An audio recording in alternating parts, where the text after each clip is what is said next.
एक और एग्जांपल देता हूं। जब छोटा सा हाथी का जब बच्चा होता है ना, बेबी एलिफेंट, तो उसको इतनी मोटी चेन से बांध के रखते हैं उसके पाँव को, तो बहुत मस्ती करता है, बहुत उछलता है, इधर उधर जाता है, तो इधर उधर ना भाग जाए इसलिए उसको इतनी मोटी लोहे की चेन से बांधते हैं। और करीब 2-3 साल बांधने के बाद में वो 3 साल में उसको हैबिट हो जाती है, प्रैक्टिस हो जाती है कि उसके ब्रेन को ये लगता है कि अब ये जो चेन है खूब खींचातानी करता है, वो उसको तोड़ नहीं पाता है। तो उसके ब्रेन को ये बात फिट बैठ जाती है कि मैं ये चेन को, अब मुझे जो बांधा गया है मैं इसको तोड़ नहीं सकता हूँ। और 2-3 साल का जब वो हो जाता है तो उसके बाद वो चेन हटा देते हैं और उसकी जगह इतनी पतली रस्सी उसको बांध देते हैं पाँव में। तो उसके ब्रेन को ये पता होता है कि इसको मैं तोड़ नहीं सकता हूँ। अब इतनी पतली रस्सी तो कोई भी एलिफेंट तोड़ सकता है, पर वो कभी प्रयास नहीं करता उसको तोड़ने की।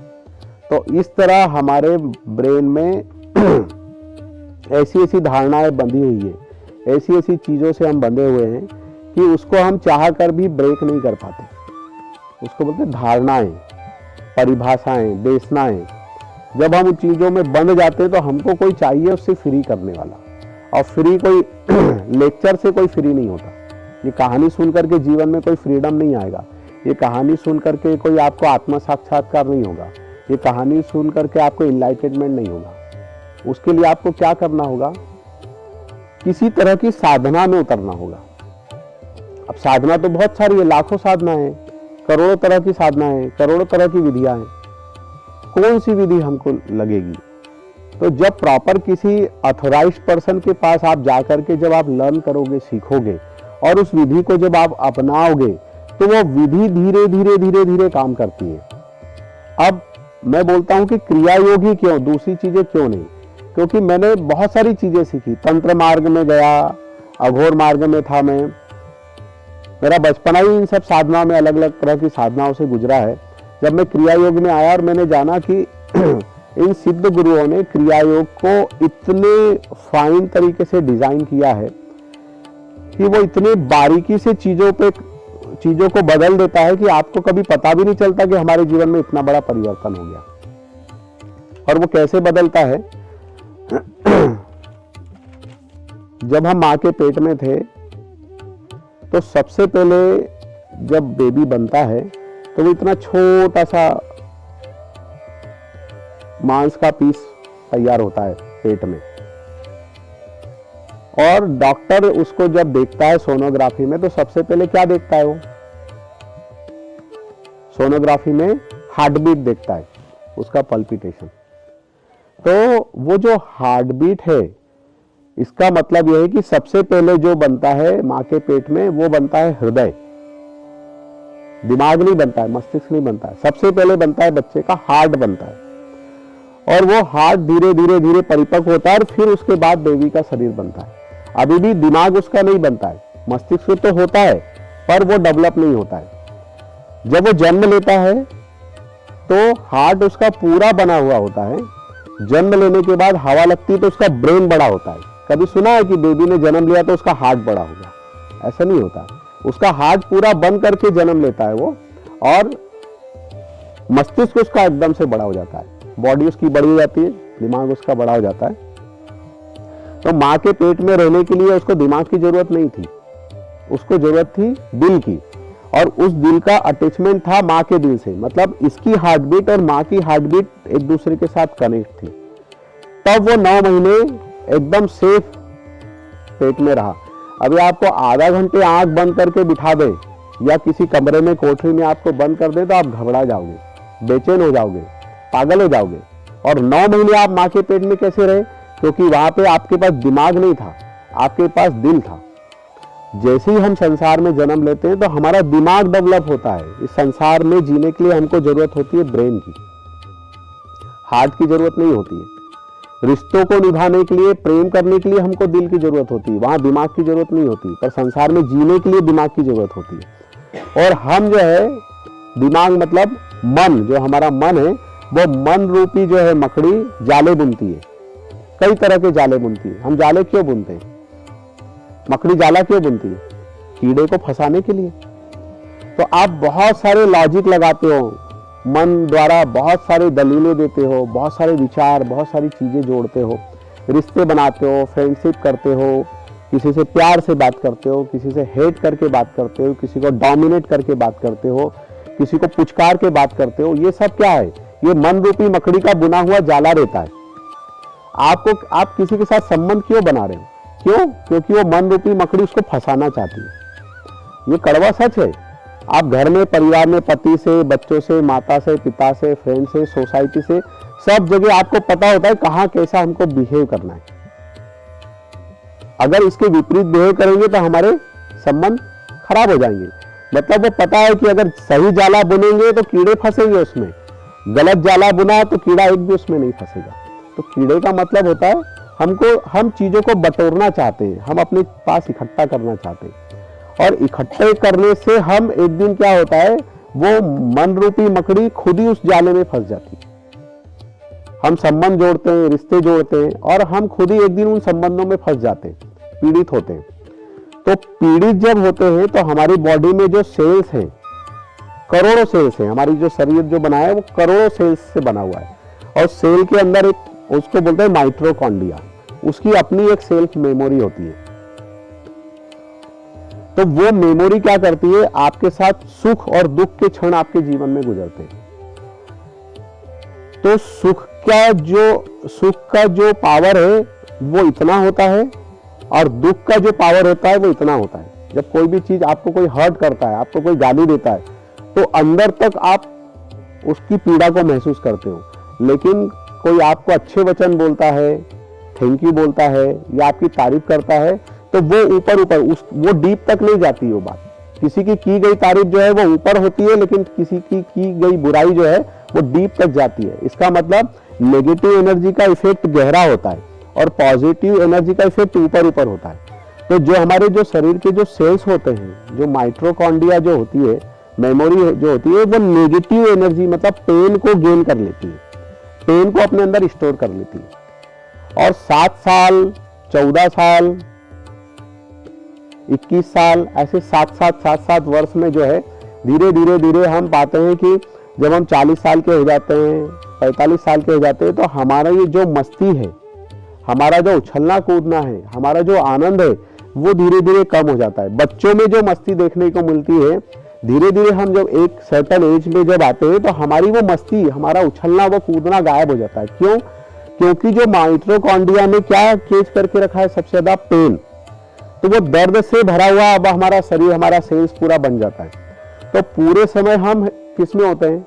एक अलग ही तरह के अवसाद में होते हैं, एक अलग तरह की गंभीरता में चले जाते हैं, एक अलग तरह के डिप्रेशन में चले जाते हैं, एक अलग ही तरह की नेगेटिविटी में चले जाते हैं, और इस तरह हमारे जीवन की मस्ती गायब हो जाती है। अब आपको बंगला दे दें, एरोप्लेन दे दें, करोड़ 10-20 करोड़ रुपया दे दें, आपको गोल्ड की ज्वेलरी दे दें, आपको उतनी खुशी नहीं होगी जितनी एक छोटे बच्चे को आप चाबी वाला खिलौना दे देते हो। कितने का है? 100 रुपए का, 50 रुपए का, इतना सा टॉय आप देते हो, और वो इतना हैप्पी महसूस करता है। उसको एक साइकिल दे दो, ऐसे पूरे उसमें दौड़ के चलाएगा, गिर जाएगा, रोएगा, फिर खड़ा होगा, फिर साइकिल चलाएगा। लेकिन आपको अगर 1 किलो गोल्ड की ज्वेलरी भी बना देंगे ना, तो भी आपको वो मस्ती, वो खुशी नहीं आती जो बच्चे के पास आती है। उसका रीजन यही है। अब क्रियायोग इस पे कैसे काम करता है? जब आप सूक्ष्म साधना करते हो, जब गुरु के द्वारा दी गई साधना जब करते हो, तो साधना से धीरे वो जो आपके सेल्स है, उसके अंदर जो माइटोकॉन्ड्रिया है, उसका जो पेन वाली जो मेमोरी है, वो धीरे रिलीज होती है, और उसके अंदर आनंद वाली मेमोरी उसके अंदर जाना चालू करती है। एक पीस वाली, एक हैप्पीनेस वाली उसके अंदर, वो आपको पता भी नहीं चलता है। जैसे पेन वाली मेमोरी चली गई, ये भी आपको नहीं पता है, पर आप उसके अंदर चले गए। इस तरह साधना करते वो पॉजिटिव एनर्जी उसमें सेल्स में जाती है, और पूरा सेल्स जो है, आपकी पूरी बॉडी के जो सेल्स हैं और उनकी जो माइटोकॉन्ड्रिया है, उसमें से पेन गायब हो जाता है, और उसमें पॉजिटिव आनंद की जो है मेमोरी उसमें आ जाती है।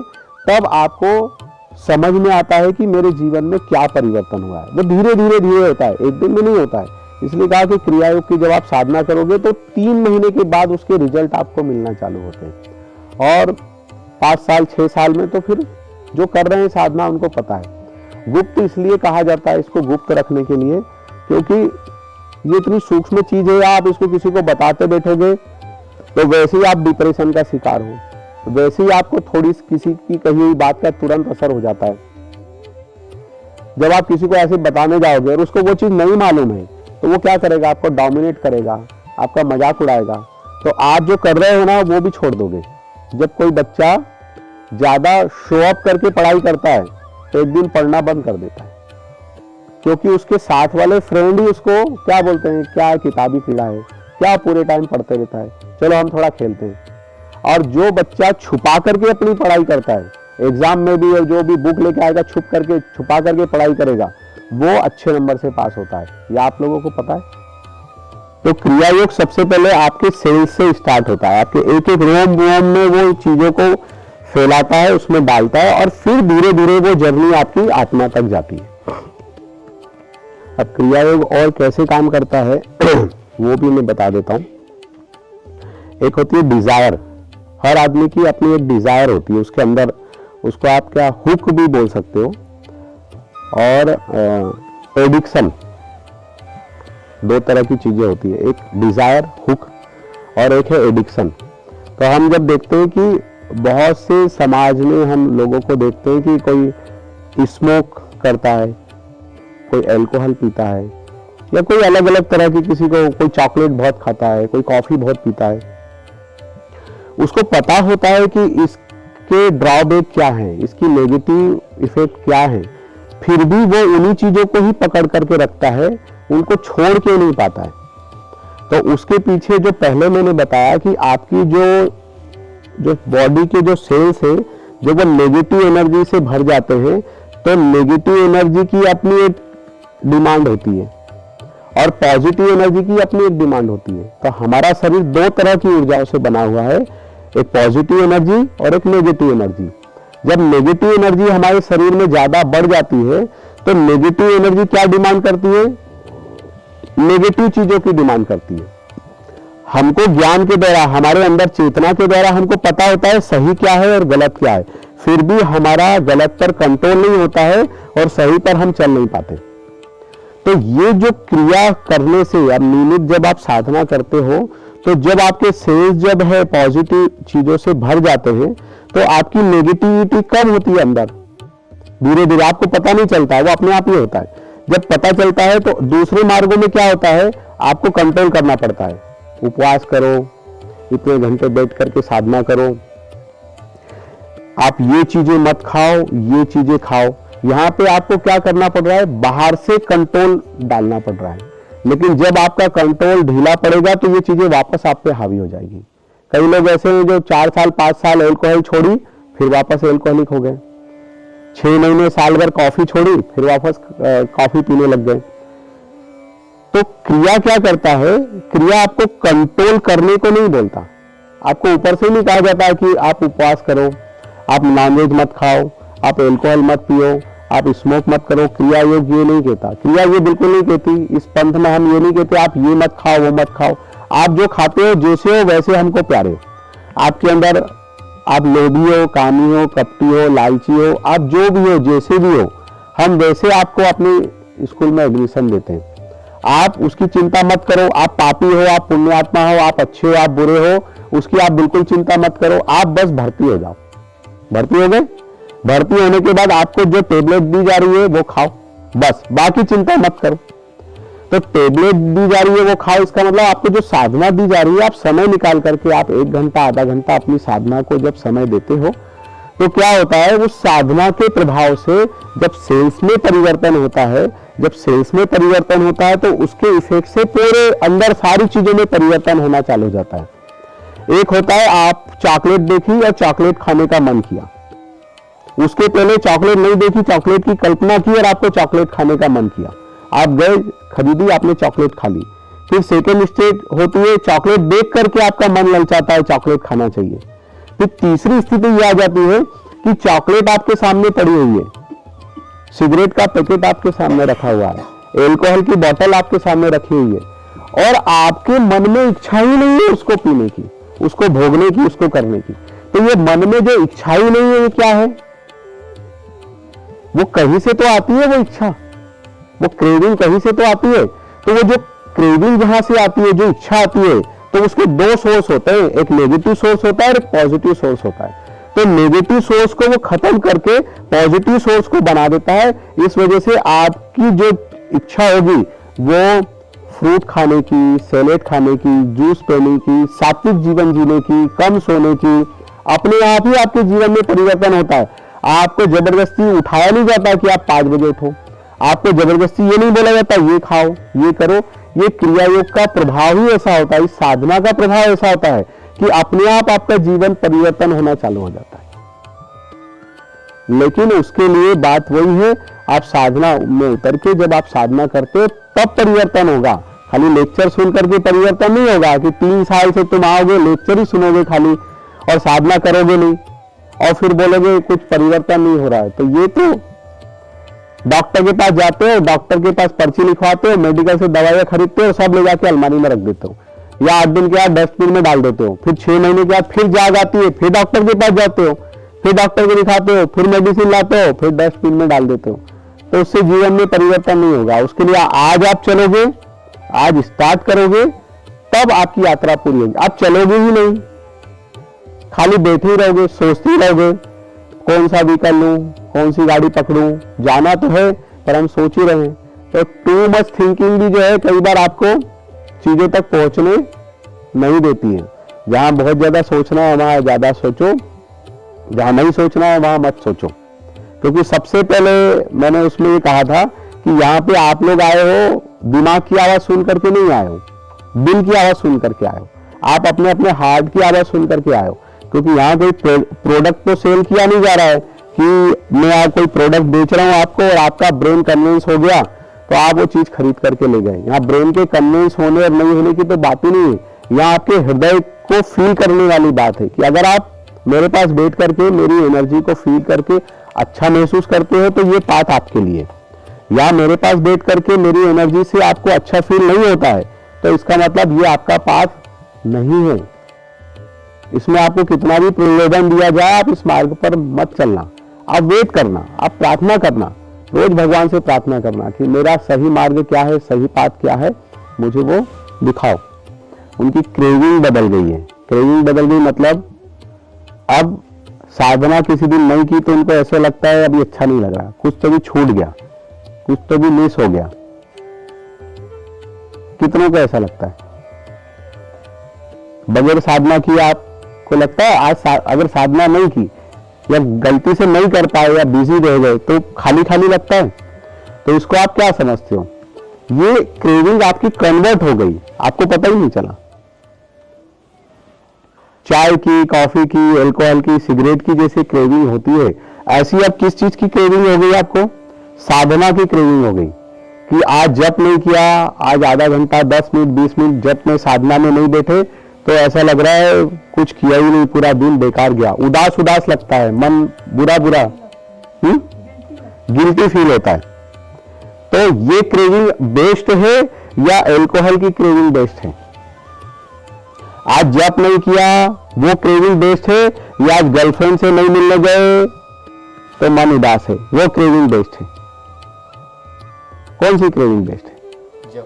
जप वाली। तो जप वाली क्रेविंग आएगी कब? जब करेंगे। जब कब करेंगे? जब जो है कब करेंगे? जब कब करेंगे? जब डिसाइड करेंगे तब। और डिसाइड कब करेंगे? जब आलसी छोड़ देंगे तब। अच्छा, ये क्रिया साधना करने से मैं ऐसा नहीं कहूंगा कि आप करोड़पति हो जाओगे, बिल गेट बन जाओगे या बहुत फेमस व्यक्ति हो जाओगे। ये साधना करने से ऐसा कुछ नहीं होगा। ये साधना करने से आप जो भी हो, अगर आप करोड़पति हो या आप भिखारी हो, दोनों ही स्थिति में आप मस्ती में जीना सीख जाओगे। जो हैप्पीनेस अंदर से आएगी, अभी क्या बाहर से ओढ़ना पड़ती है, बाहर से मूवी देख करके हैप्पीनेस 1 घंटे की 2 घंटे की, चॉकलेट खा के आइसक्रीम खा के हैप्पीनेस आधा घंटे की, किसी के साथ गए पार्टी की हमने 2 घंटे का हैप्पीनेस, फिर वापस जब आप अपने बेडरूम में अकेले होते हो फिर डिप्रेशन में जाते हो, फिर वो चीजें आपका दिमाग उठा उठा के लाता है जिसका अभी आपसे कोई लेना देना नहीं है। 10 साल पहले आपके पेरेंट्स ने आपके साथ क्या किया, 20 साल पहले आपके फ्रेंड ने, आपकी मम्मा ने, आपके ब्रदर ने आपके साथ क्या किया, वो ब्रेन ला ला के आपको टॉर्चर करता है। अब वो ब्रदर नहीं है, अब वो मम्मा या वो पापा नहीं है आपके साथ में, लेकिन अभी वो बातें याद दिला दिला के आपका ब्रेन आपको टॉर्चर कर रहा है। वो टॉर्चर बंद हो जाता है। आप भिखारी हो, भिखारी भी ऐसे बन जाओगे जैसे आप दुनिया के सम्राट हो। और अगर आप बिलगेट हो गए तो बिलगेट भी ऐसे बन करके जियोगे जैसे कुछ है ही नहीं, सहज, एकदम आनंदमय। आपको ना किसी को कुछ दिखाना है, ना आपको कोई चीज, किसी से कोई चीज छुपानी है। मतलब निजता में स्थित कर देना ये क्रिया योग का काम है। आपके मूल स्वरूप में आपको ले जाना ये क्रिया योग का काम है। जब आप मूल स्वरूप में स्थित हो गए तो कोई फर्क नहीं पड़ता, प्रारब्ध से, आप अपने कर्म से, अपनी पढ़ाई लिखाई से आप अंबानी बन जाओ या आप जो जीवन जी रहे हो वैसा जीवन जियो, इससे कोई फर्क नहीं पड़ता। ये आपको जीवन जीने की एक कला देता है अंदर से, और वो स्वर्ग, वो आनंद आपके हृदय में प्रकट होता है। ये हेवन और हेल जो है कहीं किसी दुनिया में कहीं बना हुआ नहीं है कि आप स्वर्ग अच्छे कर्म करोगे तो स्वर्ग जाओगे, बुरे कर्म करोगे तो नरक जाओगे। वो हमारे कर्म हमको ही आनंद देते हैं और हमको ही जलाते हैं। ये हमारे हृदय में ही स्वर्ग और नरक प्रकट होता है। तो उस नरक को मिटा देना और स्वर्ग की अपने हृदय में स्थापना कर देने का काम क्रिया योग है।